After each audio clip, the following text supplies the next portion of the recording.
Hey, what is going on, everybody? Welcome back to the channel. I'm your host, Slackers, bringing you guys our next matchup in the upgraded tournament. Real quick, today, actually a couple hours after this gets uploaded, click the link in the description. You want to fight the newest raid boss. We're back on track with raid bosses. If you're interested in that, click the link in the description. You will get all the details. It's very easy.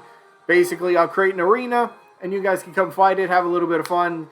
Challenge yourself if you're up for that. So, yeah, just had to get that out there real quick. But, yeah, we're back. One more, there's more than just one. But we're back with a new matchup in the upgraded tournament. And we know this by now. A bunch of characters in the tournament. We vote between one of the two characters in the matchup for the day. But before we get there, there's a couple rules to follow. But we know they're simple, right? These ones? All right, rule number one. Let's get through these really quickly. So, rule one, you got to be little open-minded for this tournament because it only deals with characters that can be upgraded into, well, potentially be upgraded into a playable character. So assist trophies, spirits, background characters, stuff like that. Get it? Yeah, a little open-minded. Next rule, you only get one vote per person. Please keep it fair that way. If I see anything suspicious, I will throw away weird-looking votes. All right? But next rule, how do you vote? That's simple. Down in the comments, type the name of the character you're voting for. Yes! I repeat, yes, you can vote for both characters by simply typing the word both.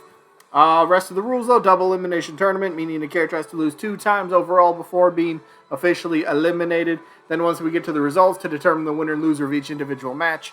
If there's a tie in the votes, we flip a coin on camera, fairest way to break a tie. And each matchup voting-wise only lasts for just 1 week. Those are the rules. Let's get to the rest of the video. Alright, so let's quickly run over the results from the last matchup that we have results for. And that matchup was between Isaac from Golden Sun, the assist trophy, who was taking on Gengar from the Pokemon series. This was actually pretty close matchup. Isaac is a pretty big fan favorite amongst the Smash community, and Gengar is widely regarded as one of the most iconic, most popular Pokemon of all time. And only 5 votes separated the winner and loser. Isaac did end up winning this one. 28 votes to just 23. So Gengar made it pretty close, but Isaac moves on to the next round. Be taking on Bomberman. We'll see how that one plays out. And then, unfortunately, since Gengar lost, he drops to the loser bracket, still in the tournament. So where does he fall to? Gengar's next matchup is going to be against the Black Knight, but we're not there yet. We're not there yet. Today's matchup is an absolutely crazy one. Absolutely crazy one. Today's matchup, Rayman from Rayman Legends, the Rayman series, that guy, you know, the one without the limbs. And he happens to be taking on Shadow the Hedgehog from the Sonic series. Let's start things off, right? I don't think I need to remind anybody, but very quickly, we all know the deal, right? Was Wii U 3DS, he was the random trophy. Artsy Omni made that really good fake leak. A lot of people started buying into it, and then I don't want to say his popularity exploded, but at least amongst the Smash community, a lot of people were like, yo, Rayman for Smash. And then we all got confused when he turned up as only a spirit again. It's like, wait, what? And this is coming off the heels of Nintendo and Ubisoft working together. It's like Rayman is like a perfect character for the roster. Maybe he's not everybody's top pick, but Rayman just kind of seems like he just kind of just be a nice puzzle piece into the roster for Smash Bros. For what we have so far. Now again, the big thing against Rayman is his games do not sell the best over in Japan, and here's a point. Here's a point. Now some people will probably, you could argue this, but I'm gonna word it like this. Smash Bros. Seems to be a Japanese game. So they're gonna promote, for the most part, things that are probably a lot more popular in the Japanese culture. Does that make sense to anybody? Like, the more that I kind of think about it, I mean, I get it. Look, and we've got a couple Western characters that have been requested, but for the most part, when you look at a lot of new characters, when you break it down from, like, Melee, and then, Brawl, Wii U 3DS, and then Ultimate, if you break it down at all characters, majority of them are like, all right, yeah, they did very well. They're extremely popular over in Japan. I mean, let's start with Melee real quick. With Marth and Roy, Fire Emblem was huge. We all know how that's gone on to go. It's a pretty good franchise, right? Um, I played numerous games in that series, and I've enjoyed them. Does that series need another rep? We'll leave it at that. But going through the rest of the roster, I mean, just characters that are just, I don't know, like, I'm not saying that, Smash Bros. And Nintendo, I'm not saying that not trying to appeal to, North America and Europe and the rest of the world. I'm not saying they're not trying to do that, but, like, Joker in Japan, Persona, very popular. Hero, Dragon Quest, immensely, like, an icon. That's, like, a huge franchise. I mean, Dragon Quest is still a huge franchise around the world, but over in Japan, it's, like, even greater. Banjo-Kazooie, well, that was for the Western audience, right? Terry Bogard was very big in, was it Central America? Like Mexico and, like, those kind of countries. Like, very big amongst I think, the Latin community, the Latin American, the Latin, I think you know where I'm trying to get with that. But, and then Byleth. Again, going back to Fire Emblem, pretty big in Japan. It's I'm not going to say it's huge in America or Europe, but it still sells pretty well. Like, the last count that I knew about Three Houses, why am I talking about Fire Emblem so much?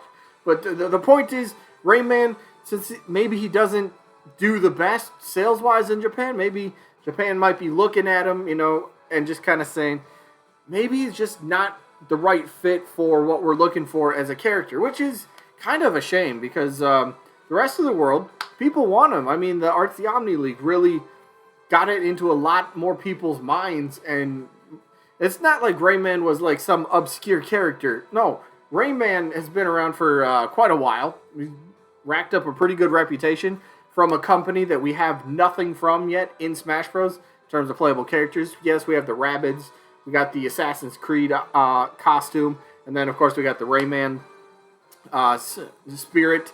So it's just kind of weird. Rayman's always been in a weird spot, but I have no problem with Rayman. I don't see it. Like, the more that I don't know, like the month off that I kind of had where I couldn't really record anything, my whole mindset just kind of really changed on how and who I'm expecting, and I guess what I'm expecting from the from the Fighters Pass Volume 2.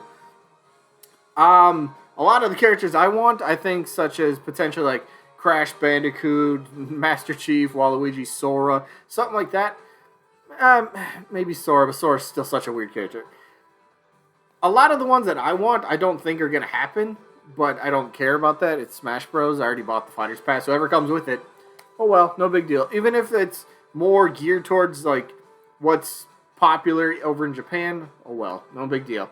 I'll play the character and then I'm going to give my opinion. But Rayman, I'd love to see him in the roster someday. Really duke it out, really fight it out with the legends of gaming. Right, perfect place to do it. But what about another legend in gaming? Shadow the Hedgehog. Now, this was such a huge missed opportunity. So easy. And you have to think that if Nintendo would have approached Sega and said, alright, we have this new concept, right? Going back to Smash Ultimate. If they would have approached Sega and said, alright, we have this idea for what we're coining as an Echo Fighter, right? We would love to get Shadow on the roster. Again, the Sonic series deserves that second rep, whoever it might be. But Shadow was just sitting there. For the longest time, they didn't reveal his assist trophy to us. So we didn't know if his assist trophy was back. We didn't know if he got upgraded to a playable character, or this Echo Fighter, or did they cut him in general? Because they showed Knuckles pretty early on as an assist trophy. So there's a lot of things that were kind of like lining up. It was like, Shadow's going to be playable. Shadow finally got in. And then, no, he didn't. What? Why'd you wait so long for that one? You really, they really let people kind of get themselves hyped up about it, but in a way, you can't blame the fan base for it, right? There's a bunch of signs that we're kind of seeing, and it's like, it could finally happen, but he's just sitting there, and this is what I get from so many Shadow fans. Yes, you could easily make a unique moveset, have Shadow be Shadow, you could even do the semi-Echo route, but Shadow sitting there, while you already have data for Sonic, it's just, how did this never come to pass? Then again, we don't know maybe Sega kind of said, no, we don't want Shadow to be playable. Maybe that's a thing. I don't know. Or just maybe Nintendo just never thought of it for whatever reason. I don't know. But Shadow's got so much personality, so popular around the world, Japan, America, Europe, all over, right? All over the world, the big regions. The character people know, people want, and have wanted for a long time. And it's easy, again, going to the DLC from like a developer standpoint. You use a base character, and then you build off of that. There's so much already there with Sonic that you just take that and then build up upon it and then just kind of like twist it into Shadow a little bit more, right? Make Shadow feel like Shadow. There's so much there. It's so easy, and I don't know why this has never happened. I don't think he'll happen. It's still going to be Monday. We finally got that announcement, right? Monday we're getting the ARMS rep revealed finally, so we can all stop panicking now. It's all cool.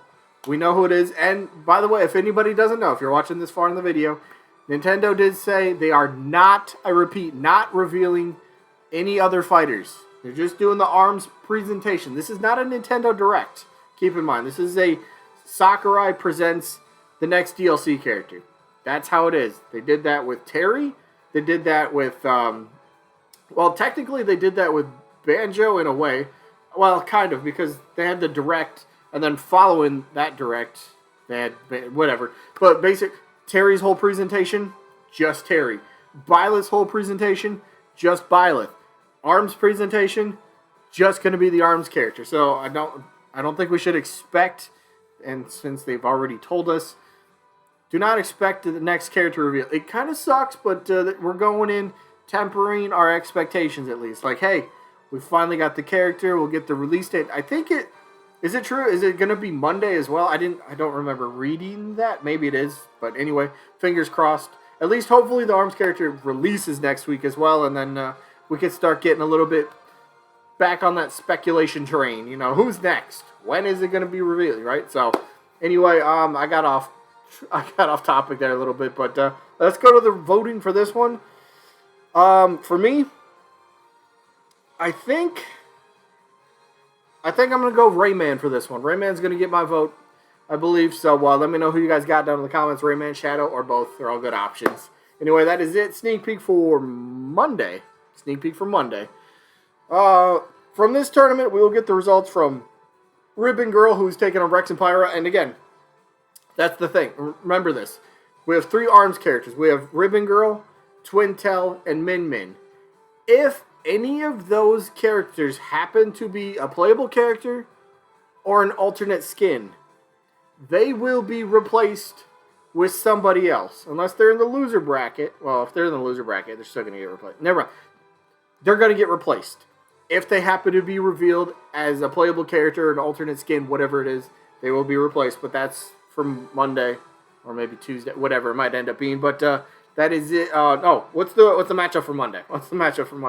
What do we got here? There we go. We got Funky Kong from the Donkey Kong series taking on Tethu and Tethy from the Ever Oasis series. So that's Monday. Today's wrapping up. Hope you guys enjoyed. Hopefully catch you on the next one. Peace out, everybody.